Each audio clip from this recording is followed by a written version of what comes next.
नमस्कार प्यारे विद्यार्थियों, आप सभी की बड़ी डिमांड पर, हालांकि ऑफलाइन क्लास में भी डिमांड रहती थी कि सर जिला दर्शन करवाओ, तो मुझे ऐसा लगा कि जब मैं जिला दर्शन करवाऊंगा तो उसके साथ साथ इतिहास, कला, संस्कृति और भूगोल ये सब स्वतः ही साथ साथ चलती रहेगी। तो जिला दर्शन के अंदर आपके राजस्थान के टॉपिक पूर्ण होते जाएंगे। पिछली बार जिला दर्शन करवाए थे तो बच्चे आज भी कहते हैं कि हमारे को जिला दर्शन के से बहुत फायदा हुआ। मैं सभी को कहना चाहता हूं, जिला दर्शन की क्लास से आप लोग रेगुलर देखना, और जिला दर्शन में बहुत सारी नई नई चीजें करवाऊंगा जो आपके काम आएगी।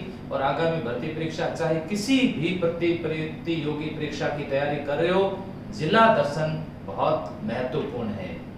आज कौन से जिले की बात करेंगे तो मैं बताना चाहता हूं, आज राजस्थान के सबसे पूर्वी जिले, सूर्य सबसे पहले आकर डाले अपना डेरा, वो जिला है धौलपुर हमारा। तो आज उसी जिले की बात करेंगे जहां सूर्य सबसे पहले आकर के अपना डेरा डाल देता है, सूर्य सबसे पहले आकर के जहां उदय हो जाता है, उसी जिले की बात करते हैं। यहाँ शुरुआत करेंगे किस जिले की? धौलपुर जिले की। देखिए धौलपुर जिला पहले इस तरह से आपको बता देता हूं, ये जिला, इस जिले से पढ़ाई करेंगे आज धौलपुर। पढ़ने के इसको दो तीन तरीके से पढ़ाऊंगा। पहला स्टेप इतिहास, दूसरा स्टेप इसका कला संस्कृति, और तीसरे भाग के अंदर इसके भूगोल से संबंधित पढ़ाऊंगा। तो पहले स्टेप की बात हो चुकी है, हम बात धौलपुर से शुरुआत कर रहे हैं। धौलपुर में धौलपुर का इतिहास, धौलपुर की कला संस्कृति और धौलपुर का भूगोल। तो शुरू करते हैं धौलपुर। सबसे पहले धौलपुर के इतिहास की बात करें और उसके बाद में ये तो मानचित्र वगैरह भूगोल में आ जाएंगे। धौलपुर के इतिहास की बात करें, धौलपुर का इतिहास ध्यान से समझ लेना। धौलपुर का इतिहास, इससे संबंधित कौन कौन से प्रश्न पूछे जा सकते हैं? धौलपुर जो ये नगर है, इसके संस्थापक तोमर राजा, ध्यान से समझ लेना, तोमर राजा धवल देव थे। धवल देव 11वीं शताब्दी, कौन सी शताब्दी? 11वीं शताब्दी में तोमर राजा धवल देव द्वारा एक धवलपुरी नगरी स्थापित की थी। धवलपुरी, इसे धौलापुरी नगरी कहते हैं। धौलापुरी नगरी कहते हैं। वर्तमान में इसको धौलपुर कहते हैं। यहाँ समय क्या बताया गया? समय बताया गया 11वीं शताब्दी के अंदर तोमर वंश के राजा धवल देव के द्वारा एक नगरी स्थापित की गई। नगरी स्थापित होने के बाद इस पर अलग अलग राजाओं का अधिकार भी रहा, इससे संबंधित अगर प्रश्न पूछा जाए कि यहाँ पर मारवाड़ के राजा मालदेव द्वारा शेरगढ़ दुर्ग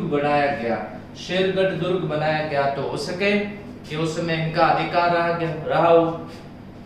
इसका जो नाम शेरगढ़ है, ये शेरगढ़ नामकरण किसके द्वारा किया गया? शेरशाह के द्वारा किया गया। शेरशाह का भी इस नगरी पर अधिकार रहा है। शेरशाह ने भी इस नगरी पर अधिकार किया। बाबर ने अपनी आत्मकथा तुजू के बाबरी के अंदर धौलपुर के कमल के फूल के बाग का उल्लेख किया है। तो बाबर का भी इस पर अधिकार रहा है। उसके बाद में भरतपुर के जाट राजा सूरजमल का इस पर अधिकार रहा। लेकिन कुछ समय के बाद में अंग्रेजों के आने के बाद में अंग्रेजों की सहायता से 1804 ईस्वी को कीरत सिंह के नेतृत्व में धौलपुर एक अलग रियासत स्थापित कर दी गई। धौलपुर की स्वतंत्र स्थापना हो गई। किसके नेतृत्व में? कीरत सिंह के नेतृत्व में धौलपुर की स्वतंत्र स्थापना हुई। अंग्रेजों के सहयोग से कौन कौन सी रियासतें स्थापित होती हैं? धौलपुर अंग्रेजों के सहयोग से स्थापित है। टोंक अंग्रेजों के सहयोग से 1817 में स्थापित है। झालावाड़ 1838 में अंग्रेजों के सहयोग से स्थापित है। तो इस तरह से कीरत सिंह के नेतृत्व के अंदर धौलपुर रियासत का गठन हो जाता है। धौलपुर रियासत एकीकरण के समय धौलपुर रियासत जाटों की रियासत थी। राजस्थान में दो जाट रियासत थी, एक भरतपुर और दूसरी बताओ कौन सी? धौलपुर। दूसरी कौन सी थी? धौलपुर थी। तो यहां मैं बताना चाहता हूं, नंबर 1 पहले राजा कीरत सिंह, इनको कीर्ति सिंह भी कहते हैं। कीर्ति सिंह, ये कीरत सिंह या फिर कीर्ति सिंह। ये धौलपुर, देखिए ध्यान से सुनना, ये रियासत के संस्थापक है। आपसे ऐसा प्रश्न आया ना, धौलपुर रियासत के संस्थापक कौन थे? तो उत्तर क्या देना? कीरत सिंह या कीर्ति सिंह। अगर प्रश्न आ जाए धवलपुरी नगरी किसने बसाई थी, तो उत्तर दीजिए क्या होगा? धवलपुरी नगरी किसने बसाई थी? धवल देव के द्वारा बसाई गई थी। धवलपुरी नगरी कब बसाई गई थी? उत्तर दीजिए 11वीं शताब्दी के अंदर। और कीरत सिंह ने 1800 कब? 1804 ईस्वी के अंदर किसके सहयोग से?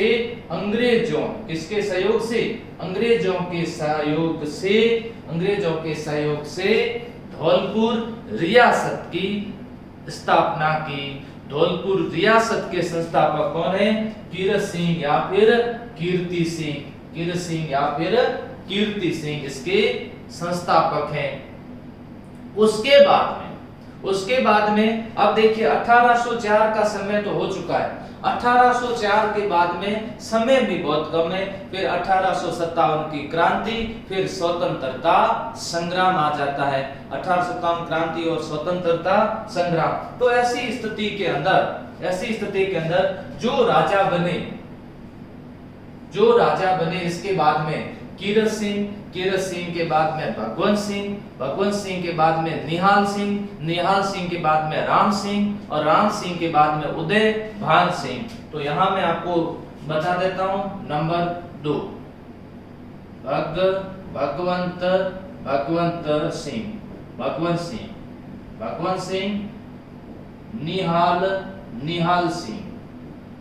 निहाल सिंह,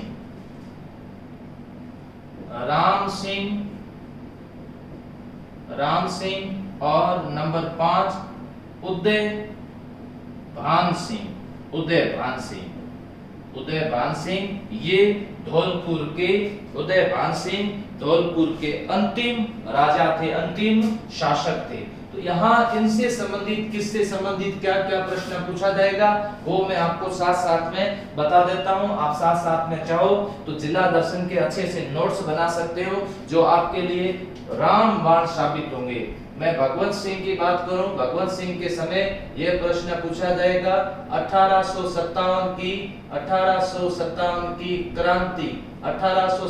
की क्रांति के समय इन्होंने अंग्रेजों का सहयोग किया। जहां 1857 क्रांति से संबंधित प्रश्न आता है, धौलपुर में क्रांति का नेतृत्व किसने किया था? धौलपुर के अंदर क्रांति का नेतृत्व रामचंद्र और हीरालाल ने किया था। यहां से समझ लेना, रामचंद्र हीरालाल के द्वारा धौलपुर में क्रांति का नेतृत्व किया गया। राजा बनेंगे कौन? निहाल सिंह, जिनके द्वारा एक टावर बनाया गया और उस टावर का नाम था निहाल टावर। घंटाघर कहते हैं, निहाल टावर। इसके बारे में बाद में डिटेल से बात करेंगे। निहाल टावर पूर्ण किसने करवाया था? राम सिंह ने पूर्ण करवाया था। उदय भान सिंह, जो अपने आप को भारत का विक्रमादित्य कहते थे, भारत का विक्रमादित्य कहते थे अपने आप को उदय भान सिंह। दूसरे राजा इनकी हंसी मजाक करते थे। ये अपने आप को स्वयं को भारत का विक्रमादित्य कहते थे। दूसरे राजा इनके हंसी मजाक करते रहते थे। एक बार इन्होंने पटियाला के राजा के सामने नरेंद्र मंडल के चांसलर का चुनाव लड़ा था, जिसमें ये पराजित हो गए थे। उस समय बहुत हंसी मजाक हुई थी कि भारत के विक्रमादित्य हार गए हैं। मैं उदयभान सिंह के प्रश्न बता दूं इनसे संबंधित। एक तो आप ध्यान रखना, ये अपने आप को भारत का विक्रमादित्य कहते थे। दूसरा प्रथम गोलमेज सम्मेलन में इन्होंने भाग लिया था। प्रथम गोलमेज सम्मेलन में इनके द्वारा भाग लिया गया था। तो मैं आपको बताऊं, प्रश्न आपसे पूछ लेता हूं। प्रथम गोलमेज सम्मेलन में राजस्थान से 3 ऐसी रियासतों के राजा भाग लेते हैं। नंबर 1 ये आपके सामने है उदयभान सिंह। दूसरे इनके पड़ोसी रियासत अलवर के राजा जय सिंह। तीसरे वो राजा कौन थे जिन्होंने प्रथम गोलमेज सम्मेलन में भाग लिया था? आप कमेंट बॉक्स में बताओ तीसरे कौन थे जिन्होंने प्रथम गोलमेज सम्मेलन के अंदर भाग लिया था, वो कौन थे? प्रथम गोलमेज सम्मेलन से संबंधित भी उदयभान सिंह का प्रश्न आ सकता है। फिर अगला प्रश्न इनसे संबंधित क्या पूछा जाएगा वो मैं आपको बताऊं। उदयभान सिंह भारतीय, ध्यान से समझना, भारतीय संघ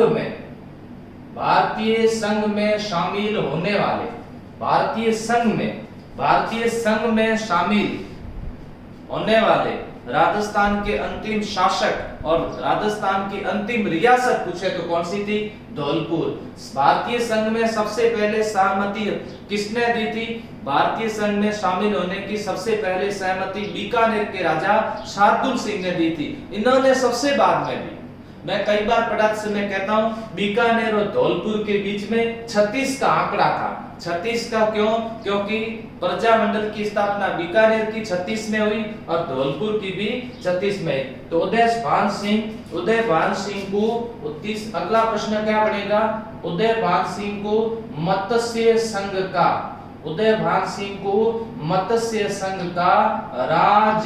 राज प्रमुख नियुक्त किया गया।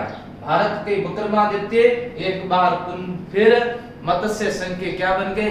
राज प्रमुख बन गए। बिल्कुल आपके कमेंट सही आ रहे हैं। महाराजा गंगा सिंह, अलवर के राजा जय सिंह और धौलपुर के उदयभान सिंह, इन्होंने प्रथम गोलमेज सम्मेलन में भाग लिया था।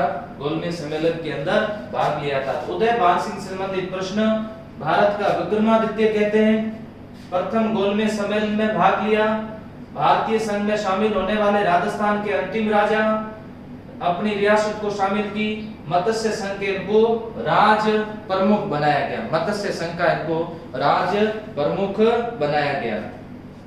इतिहास, धौलपुर के इतिहास से संबंधित प्रश्न चल रहे हैं तो आप अच्छे तरीके से अपने नोट्स भी तैयार कर सकते हो। धौलपुर के इतिहास, इसके अलावा धौलपुर इतिहास से संबंधित क्या क्या प्रश्न पूछे जाते हैं वो मैं सारे आपको बता देता हूं। धौलपुर इतिहास में कौन कौन से प्रश्न पूछे जाएंगे। देखिए धौलपुर में लड़ा गया एक युद्ध बता देता हूं, सामूगढ़ का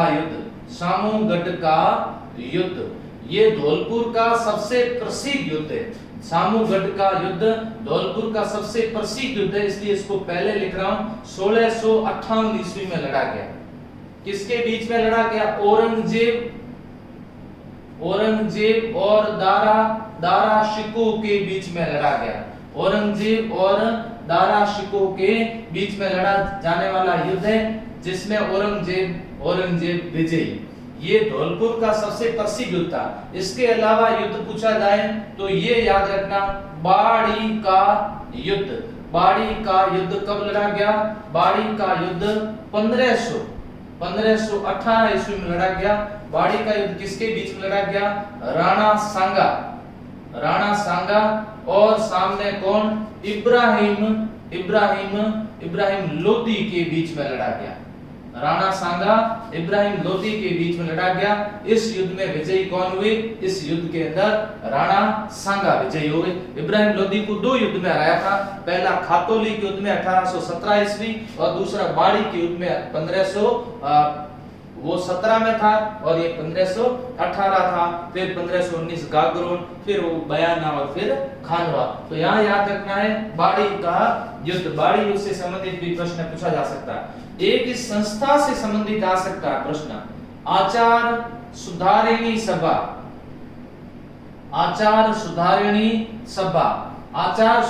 सभा का गठन 1910 में हुआ।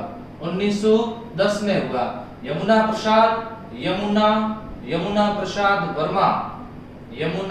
प्रसाद वर्मा के द्वारा इसका गठन किया गया आचार सुधारिणी सभा। आचार सुधारिणी सभा से संबंधित प्रश्न पूछा जा सकता है।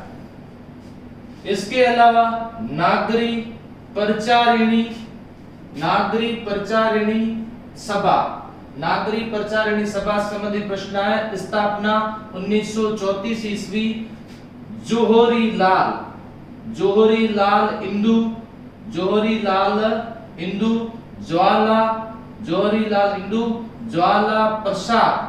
ज्वाला प्रसाद जिज्ञासु, जोहरीलाल इंदु और ज्वाला प्रसाद जिज्ञासु। यहां ध्यान रखना, आचार सुधारिणी सभा 1910 और नागरिक प्रचारिणी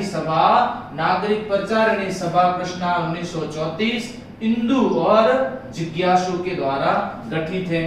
ये दो सभाएं संस्थाएं से स्वतंत्रता आंदोलन से जुड़ी हैं। इसके अलावा प्रश्न पूछा जा सकता है धौलपुर प्रजा मंडल का प्रश्न है। इसकी स्थापना 1936 में हुई थी। इसके संस्थापक थे कृष्ण दत्त पालीवाल। धौलपुर धौला, कृष्ण दत्त काला। याद रखना, धौला काला याद रह जाएगा ना आपको अच्छी तरह से। तो ये धौलपुर प्रजामंडल 1936, कृष्ण दत्त पालीवाल, ये स्वतंत्रता आंदोलन से संबंधित संस्थाएं। और धौलपुर प्रजामंडल भी स्थापित हो चुका है। धौलपुर प्रजामंडल तो देखिए, सामूगढ़ का युद्ध, बाड़ी का युद्ध, आचार सुधारिणी सभा, नागरिक प्रचारिणी सभा और धौलपुर प्रजामंडल। इसी के साथ बात करेंगे आगे। राजस्थान एकीकरण के समय कौन से संघ में शामिल था? मत्स्य संघ के अंदर। एकीकरण के समय धौलपुर मत्स्य संघ के अंदर शामिल था। एक तसीमो, याद रखना, एक तसीमो कांड धौलपुर से संबंधित है। 11 अप्रैल 1947 ईस्वी धौलपुर के तसीमो नामक स्थान पर किसानों का प्रजामंडल आंदोलनकारियों का सम्मेलन चल रहा था, जिस पर की गई गोलीबारी से ठाकुर पंचम सिंह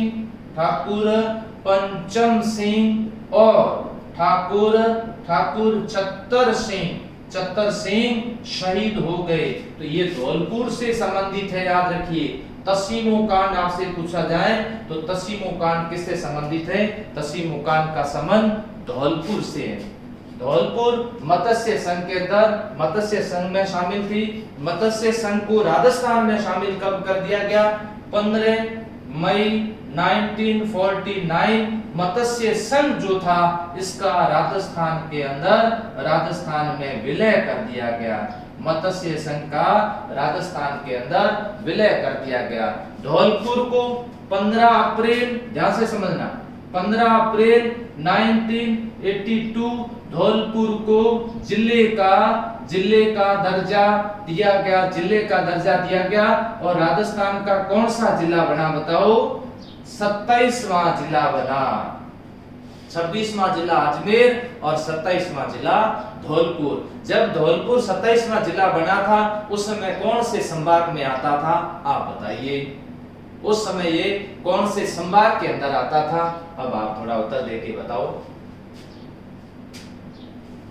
27वां जिला बना उस समय कौन से संभाग के अंदर था? जयपुर संभाग के अंदर था। वर्तमान में कौन से संभाग में है? भरतपुर संभाग के अंदर है। भरतपुर संभाग का गठन कब हुआ? 4 जून 2005 को भरतपुर संभाग का गठन किया गया। 4 जून 2005 को भरतपुर संभाग का गठन हुआ। बताओ भरतपुर संभाग में कितने जिले हैं और भरतपुर संभाग में कौन कौन से जिले शामिल किए गए? उन जिलों के भी साथ साथ में नाम बताओ। कुल जिले कितने हैं और कौन कौन से जिले इसके अंदर शामिल किए गए? तो देखिए, भरतपुर के अंदर संभाग के अंदर 4 जिले शामिल किए गए हैं। उनके नाम आप बता दीजिए कमेंट बॉक्स के अंदर। इसके इतिहास में एक ये याद रखना, तमचा शाही सिक्के चलते थे धौलपुर के अंदर। ध्यान से रखना, तमचाशाही सिक्के कौन सी रियासत से संबंधित प्रश्न आ जाए। देखो इतिहास पढ़ रहे हैं तो इतिहास में कोई भी बात अपने पीछे नहीं रहे, इतिहास संबंधित कोई भी बात छूटे नहीं। ये धौलपुर के इतिहास से संबंधित प्रश्न आपको मैंने बता दिए। धौलपुर इतिहास से संबंधित प्रश्न आप अच्छी तरह से याद कर सकते हैं। इसके अलावा अब बात करेंगे धौलपुर में कला संस्कृति। कला संस्कृति की बात करें, कला प्लस धौलपुर में कला संस्कृति, और कला संस्कृति के बाद में धौलपुर से पढ़ेंगे भूगोल। भूगोल पढ़ने के बाद में कोई वर्तमान में कोई नई चीज है, समसामयिकी से संबंधित कोई प्रश्न बन सकता है तो उसी से भी साथ साथ में इसमें पढ़ेंगे। देखिए निर्माण कार्य जो है वो मैं आपको सारे जितने भी बने हुए हवेलियां महल बने हुए हैं वे सब आपको बता देता हूँ, मस्जिदें बनी हुई हैं, वे सारी बातें यहाँ पर शुरुआत करते हैं। यहाँ नंबर 1 निहाल टावर, दूसरा कन्यालाल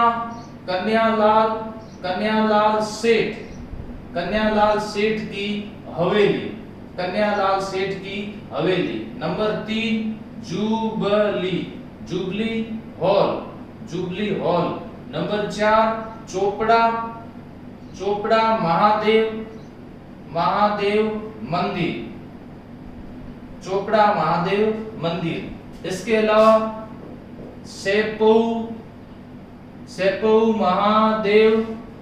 सेपऊ महादेव मंदिर, राधा बिहारी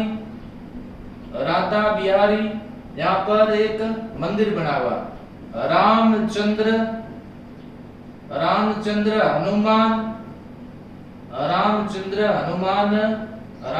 हनुमान मंदिर बना हुआ। देखिए मंदिरों की बात आती है तो इससे साथ साथ में थोड़ी मैं विशेषताएं भी बताता रहूं ना तो और भी आपको साथ साथ में समझ में आता रहेगा। सबसे पहले बात आती है ना इससे संबंधित प्रश्न पूछा जाता है। ये टावर है जो ये टावर, इसके बारे में ये प्रश्न आता है कि ये टोटल 8 मंजिला ऊंचा बना हुआ है, 8 मंजिला ऊंचा है, 150 फीट इसकी ऊंचाई है, इसमें 125 सीढ़ियां लगी हुई हैं, ये 8 मंजिला है। 8वीं मंजिल जो है सबसे ऊपरी मंजिल जो 8वीं मंजिल है वहां सबसे बड़ा घंटा लगा हुआ है जिसे भारत का सबसे बड़ा वीर घंटा कहते हैं। भारत का सबसे बड़ा वीर घंटा कहते हैं। छठी मंजिल जो है, छठी मंजिल ध्यान रखना, छठी मंजिल पर घड़ी रखी गई है, इसको भी बड़ी घड़ी मानी गई है।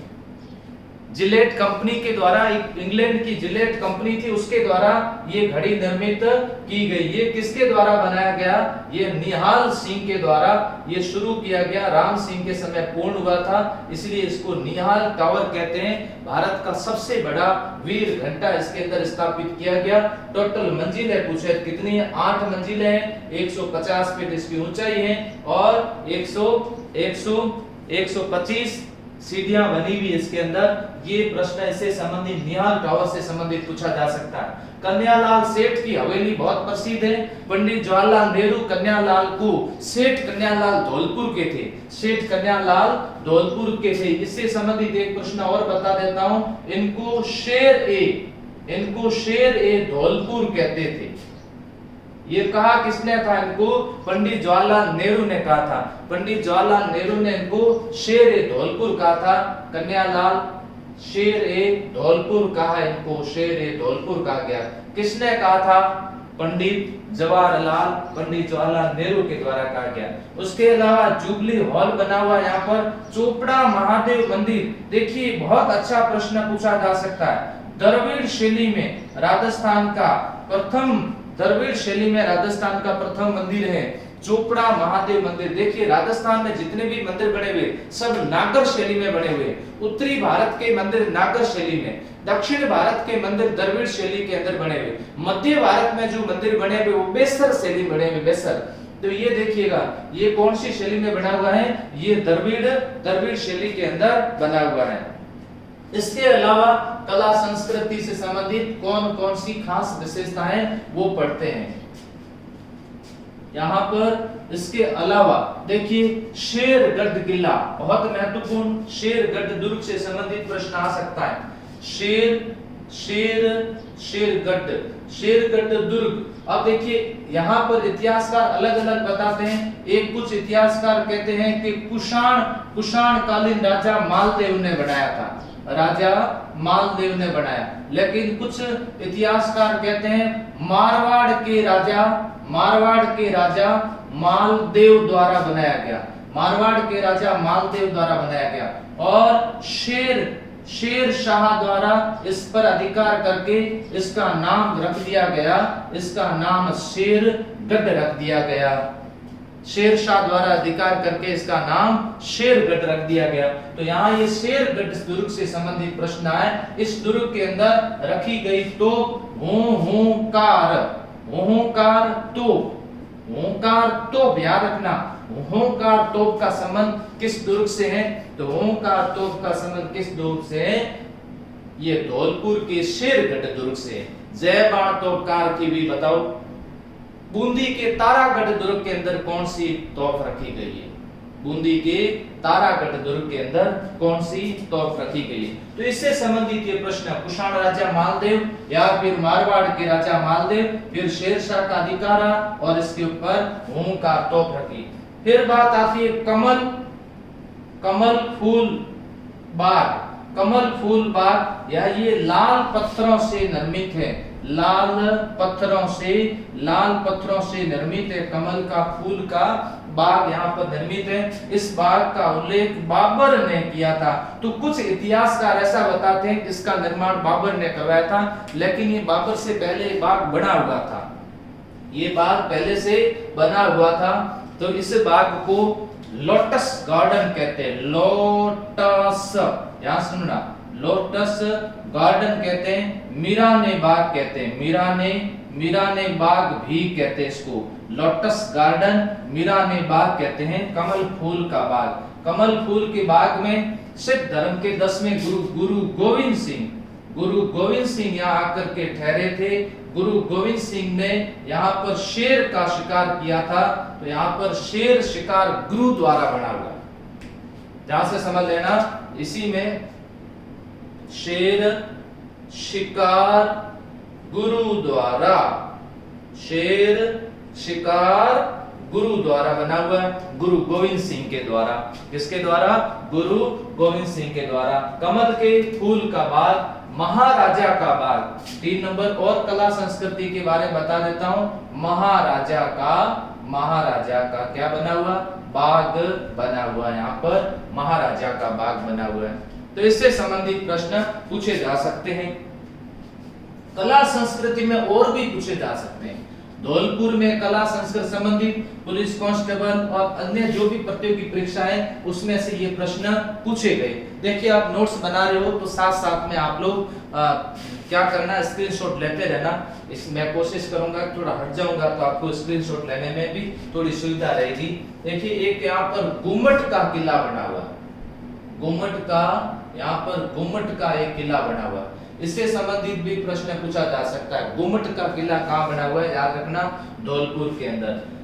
उसके बाद में पाताल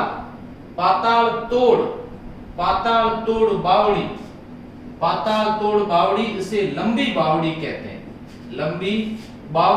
हैं, पाताल तोड़ बावड़ी या फिर इसे लंबी बावड़ी कहते हैं, वो भी यहाँ पर बनी हुई है, पाताल तोड़ बावड़ी बनी हुई है। ये भी कला संस्कृति के अंदर प्रश्न आ सकता है। 12 भाइयों का यहाँ पर मेला लगता है, 12 भाइयों का मेला लगता है। बाबू महाराज का मेला लगता है, बाबू महाराज का यहाँ पर मेला लगता है, बाबू महाराज का। देव छठ का मेला लगता है। और ध्यान से समझ लेना, बहुत अच्छा प्रश्न है। देव छठ का मेला लगता है जिसको मचकुंड तीर्थ कहते हैं, मचकुंड तीर्थ इसे कहते हैं, तीर्थों का क्या कहते हैं? मचकुंड तीर्थ को तीर्थों का भांजा कहते हैं, तीर्थों का मामा पुष्कर को कहते हैं, और तीर्थों की नानी देवयानी सांबर जयपुर।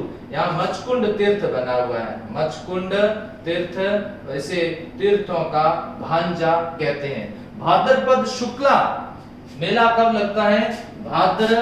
भाद्रपद शुक्ला, भाद्रपद शुक्ला छठ को भाद्रपद शुक्ला छठ को यहाँ पर विशाल मेला लगता है, विशाल मेला लगता है, जिसे देव छठ का मेला कहते हैं। बाबू महाराज का मेला लगता है, 12 भाइयों का मेला लगता है। पाताल तोड़ बावड़ी बनी है, जिसे लंबी बावड़ी कहते हैं। गुम्मट का यहाँ पर किला बना हुआ है, गुम्मट का यहाँ पर किला बना हुआ है। इसके अलावा कला संस्कृति के अंदर यहाँ पर गजरा का मकबरा बना हुआ है, गजरा का मकबरा बना हुआ है।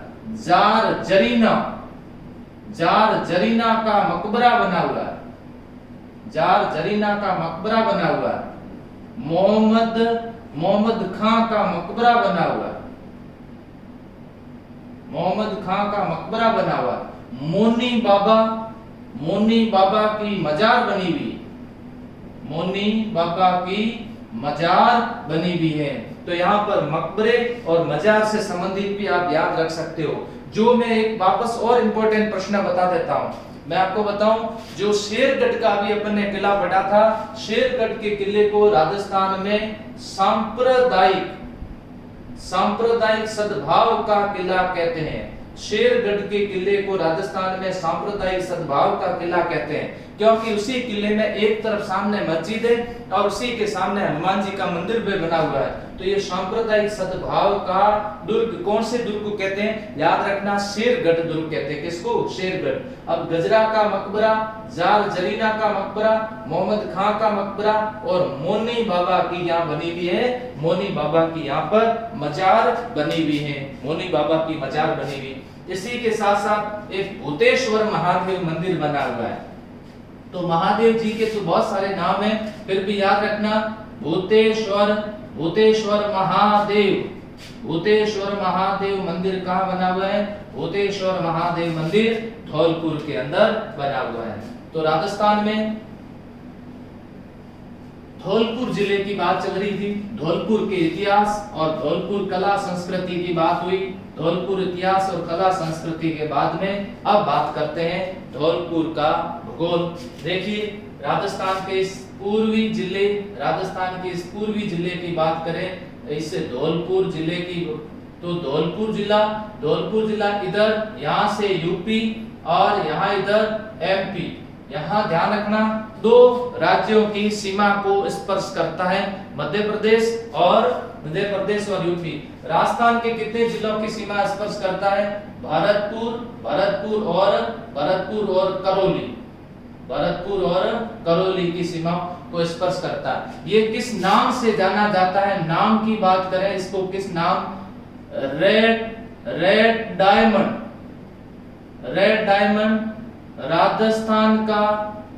राजस्थान का पूर्वी प्रवेश द्वार कहते हैं, पूर्वी प्रवेश द्वार। देखिए, प्रवेश द्वार भरतपुर है, भरतपुर प्रवेश द्वार है, अलवर सिंह द्वार है, पूर्वी प्रवेश द्वार कहते हैं। इस नाम से जाना जाता है, राजस्थान का रेड डायमंड, क्योंकि यहाँ लाल पत्थर का उत्पादन सर्वाधिक होने के कारण इसे रेड डायमंड जिला भी कहते हैं, तो ये है धौलपुर। क्षेत्रफल इसका क्षेत्रफल 32 क्षेत्रफल की दृष्टि से सबसे छोटा जिला, क्षेत्रफल में सबसे छोटा जिला, राजस्थान का सबसे छोटा जिला क्षेत्रफल की दृष्टि से। तो अब मैं आपसे प्रश्न पूछ लूं, राजस्थान में क्षेत्रफल की दृष्टि से सबसे बड़ा जिला कौन सा है और उसका क्षेत्रफल कितना? सबसे बड़ा जिला कौन सा है और उसका क्षेत्रफल कितना है? उसका क्षेत्रफल कितना? सबसे बड़ा कौन सा है और उसका क्षेत्रफल कितना है?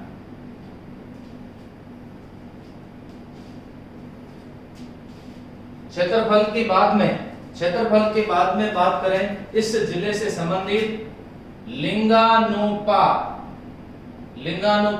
800 846 इसका लिंगानुपात है। राजस्थान में सबसे कम लिंगानुपात सबसे कम।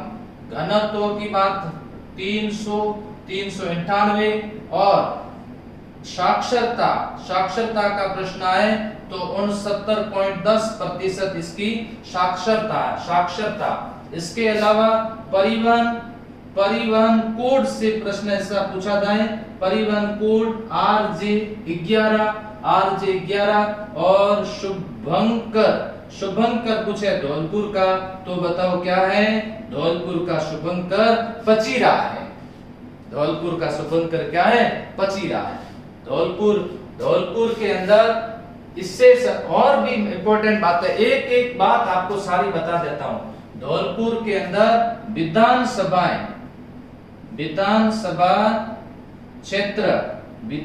क्षेत्र से प्रश्न पूछा जाए तो यहाँ 4 विधानसभा क्षेत्र हैं। 4 विधानसभा कौन से? BBRD याद रखना, BBRD, बाड़ी, बसेड़ी, राजाखेड़ा और धौलपुर 4 विधानसभा क्षेत्र है। लोकसभा क्षेत्र जो कि SC के लिए आरक्षित है वो कौन सा है? धौलपुर और साथ में करौली। धौलपुर करौली लोकसभा क्षेत्र है। बताइए यहाँ से सांसद कौन है? धौलपुर करौली से बताओ यहाँ से सांसद कौन है? ये SC के लिए आरक्षित है। देखिए सारी बातें यहाँ से बताई। इसके अलावा यहाँ पर सबसे पहले सूर्य उदय सबसे पहले धौलपुर में होता है। सूर्य अस्त भी सबसे पहले धौलपुर में होता है। अच्छी तरह से समझ लेना, राजस्थान में सबसे पहले सूर्य उदय धौलपुर में होता है। सबसे पहले सूर्य अस्त भी कहां पर होता है? धौलपुर होता है। सबसे बाद में सूर्य उदय जैसलमेर में होता है और सबसे बाद में सूर्य अस्त भी कहां पर होता है? जैसलमेर में होता है। यहाँ से होकर के एक इधर से और एक वहां से 2 राष्ट्रीय नेशनल हाईवे 2 गुजरते हैं, एक 3A। 3 का नाम 44 कर दिया गया, 3A का नाम 123 कर दिया गया। 2 राष्ट्रीय राजमार्ग इसमें से होकर के गुजरते हैं, एक 3 जिसका वर्तमान नाम 44 है और एक 3A जिसका वर्तमान नाम 123 कर दिया गया। तो सारे फैक्ट आधारित बातें आपके सामने हैं। इसी से संबंधित प्रश्न पूछा जा सकता है। कौन से जिले की बात चल रही है? राजस्थान में धौलपुर जिले की बात कर रहा हूं, धवलपुर नगरी की बात कर रहा हूं, धौलापुरी नगरी चल रहा है। इससे संबंधित प्रश्न पूछे जा सकते हैं। इसके अलावा भी ज्योग्राफी की बात है तो प्रश्न पूछे जा सकते हैं। धौलपुर, देखिए धौलपुर में नदी की बात करें तो इसमें से होकर के चंबल नदी धौलपुर और MP के बीच सीमा बनाती है। पार्वती नदी धौलपुर और UP के बीच में सीमा बनाती है। पार्वती नदी के ऊपर अंगाई बांध बना हुआ धौलपुर का सबसे बड़ा बांध है। धौलपुर के सबसे बड़ा बांध है। यहाँ पर तालाबशाही झील बनी हुई है। यहाँ पर उर्मिला सागर तालाब बना हुआ है। यहाँ पर राम सागर तालाब बना हुआ है। उर्मिला सागर तालाब बना हुआ है। यहाँ पर राम सागर तालाब, उर्मिला सागर तालाब। तो ये थोड़ा सा याद रखना, नदी से संबंधित और सिंचाई परियोजना संबंधित। तालाबशाही झील, उर्मिला सागर तालाब, राम सागर तालाब, अंगाई बांध, ये याद रखिएगा, नदी से बात आती। इसके अलावा पशु संपदा की बात करें, पशु संपदा तो सबसे कम पशु संपदा वाला जिला कौन सा है? धौलपुर। राजस्थान में गाय सबसे कम धौलपुर में। राजस्थान के अंदर बकरियां सबसे कम कौन से जिले के अंदर है? बकरियां सबसे कम धौलपुर जिले के अंदर है।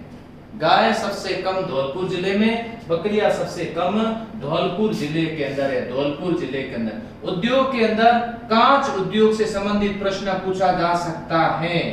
कांच उद्योग से संबंधित आपसे प्रश्न पूछा जा सकता है। गंगानगर शुगर मिल की सहायक कंपनी यहाँ पर स्थापित की गई है। यहाँ से कांच की बोतलें वगैरह बनती है। कौन सी? Number 1 hitech, hitech precision, hitech precision glass factory, hitech precision glass factory. Number 2 Dholpur, Dholpur glass workers, ये निजी क्षेत्र में है, ये सरकारी क्षेत्र में धौलपुर गंगानगर जो शुगर मिल है उसकी एक सहायक मिल है, इसे हाईटेक प्रिसीजन ग्लास फैक्ट्री कहते हैं, धौलपुर ग्लास वर्कर्स कहते हैं। धौलपुर में आलू का अच्छा उत्पादन भी होता है, यहाँ पर अच्छा उत्पादन होता है आलू का। इसके अलावा धौलपुर से संबंधित अगर प्रश्न की बात करें, वन्य जीव अभयारण्य से संबंधित पूछा जा सकता है। राम सागर अभयारण्य, वन्य जीव अभयारण्य में राम सागर अभयारण्य, वन विहार अभयारण्य, विहार वन विहार अभयारण्य, और केसर बाग वन्य जीव अभयारण्य। ये वन्य जीव अभयारण्य से संबंधित प्रश्न पूछा जा सकता है धौलपुर का। तो देखिए मित्रों, मेरे प्यारे विद्यार्थियों, आज धौलपुर जिले के बारे में बात की। तो राजस्थान का वो जिला जो राजस्थान में सबसे पहले जहाँ सूर्य उदय होता है उसके बारे में डिटेल से बात की। उम्मीद करता हूँ कि ये जिले की सारी जानकारी आपके लिए सार्थक साबित होंगी। आप लोग अपने मित्रों के साथ शेयर करें, चैनल को सब्सक्राइब करें और हमें सहयोग आप प्रदान करें। स्नेह प्यार आपका बना रहे, जिससे हमें और हम लोग मोटिवेट होते रहेंगे और अच्छी सी अच्छी जानकारी आप तक पहुंचाते रहेंगे। Thank you.